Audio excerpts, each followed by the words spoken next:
প্রিয় দর্শক, আজ আমি আপনাদের নিয়ে যাব এক বিস্ময়কর জীবনগাথায়, যেখানে এক পারস্যের রাজপুত্র পরিণত হয়েছিল ইসলামের এক মহান সাহাবীতে। তিনি ছিলেন হযরত সালমান ফার্সি রাদিয়াল্লাহু তাআলা আনহু। তার জীবন ছিল এক বিস্ময়কর যাত্রা, যেখানে জ্ঞানের সন্ধানে তিনি পাড়ি দিয়েছিলেন হাজার হাজার মাইল, দাসত্বের শৃঙ্খল ভেঙে মুক্ত হয়েছিলেন এবং ইসলামের সত্যের আলো খুঁজে পেয়েছেন। পারস্য সাম্রাজ্যের ইস্পাহান শহরের এক সম্ভ্রান্ত পরিবারে জন্ম হয়েছিল তার। নাম ছিল রোজবেহ, যার অর্থ সূর্য।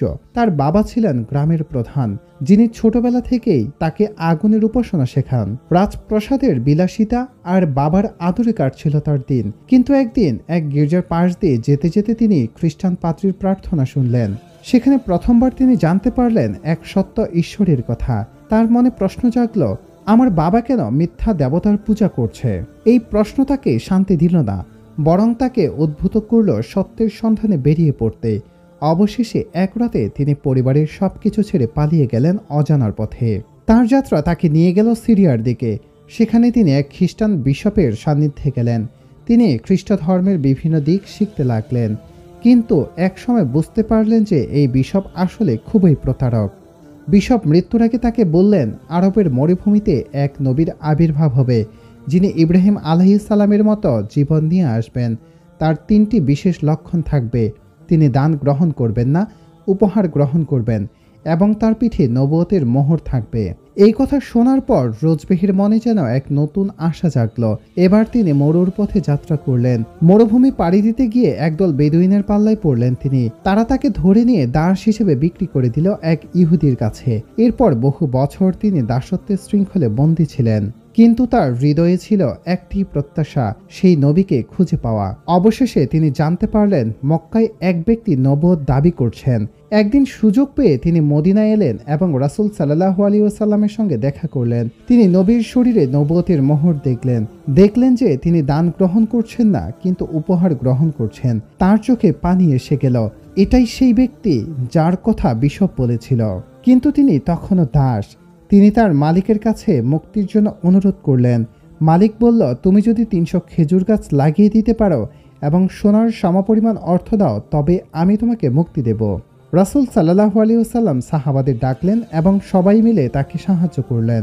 অলৌকিকভাবে সেই খেজুর গাছগুলো এক রাতে ফল দিল এবং রাসূল সাল্লাল্লাহু আলাইহি ওয়াসাল্লাম তাকে মুক্ত করার জন্য স্বর্ণের ব্যবস্থা করলেন।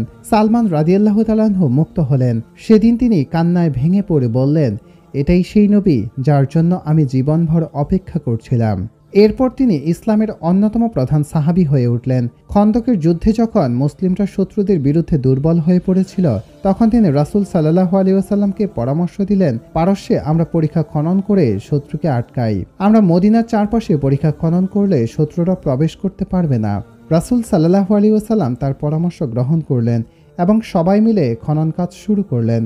সেই যুদ্ধের সময় একটি বিশাল পাথরকে ভাঙতে গিয়ে মহানবী সাল্লাল্লাহু আলাইহি ওয়াসাল্লাম 3বার আঘাত করলেন, আর প্রতিবারই আগুনের শিখা বের হলো। রাসূল সাল্লাল্লাহু আলাইহি ওয়াসাল্লাম বলেন, এটি ইঙ্গিত দিচ্ছে যে ইসলামের পতাকা পারস্য, রোম ও ইয়েমেনে উড়বে। যুদ্ধের পর হযরত ওমর রাদিয়াল্লাহু তাআলা আনহু তাকে মাদায়েনের গভর্নর নিযুক্ত করলেন, কিন্তু তিনি ছিলেন এতই বিনয়ী যে সাধারণ মানুষের মতো জীবনযাপন করলেন। একবার এক ব্যক্তি তাকে দেখে বললেন, গভর্নর হয়ে এত সাধারণ জীবনযাপন করছেন? সালমান রাদিয়াল্লাহু তাআলা আনহু বললেন, রাসূল সাল্লাল্লাহু আলাইহি ওয়াসাল্লাম আমাদের শিখিয়েছেন দুনিয়ার মোহ ত্যাগ করতে, কারণ প্রকৃত পুরস্কার পরকালে। জীবনের শেষ সময়ে তিনি একদিন বললেন, আমি দুনিয়ার মোহ কখনো ভালোবাসিনি। হে আল্লাহ, আমাকে এই মোহ থেকে মুক্ত রাখো। তার মৃত্যুর পর দেখা গেল তার কবর থেকে এক সুগন্ধি বের হচ্ছে, যা 40 দিন পর্যন্ত স্থায়ী ছিল। হযরত সালমান ফার্সি রাদিয়াল্লাহু তাআলা আনহুর জীবন থেকে আমাদের এক মহান শিক্ষা। তার জীবন থেকে আমরা শিখতে পারি, সত্যের সন্ধানে কখনো হাল ছেড়ে দেওয়া উচিত নয়। ধৈর্য ও আল্লাহর উপর ভরসা রেখে চলা উচিত। জ্ঞান ও অভিজ্ঞতা ভাগ করে নেওয়া উচিত।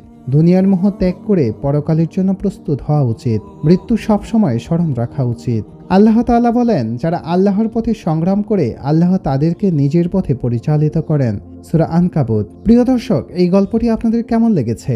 যদি ভালো লেগে থাকে তাহলে লাইক, কমেন্ট এবং সাবস্ক্রাইব করতে ভুলবেন না, কারণ এমন আরও অনেক ঐতিহাসিক ঘটনা আমরা আপনাদের জন্য নিয়ে আসব।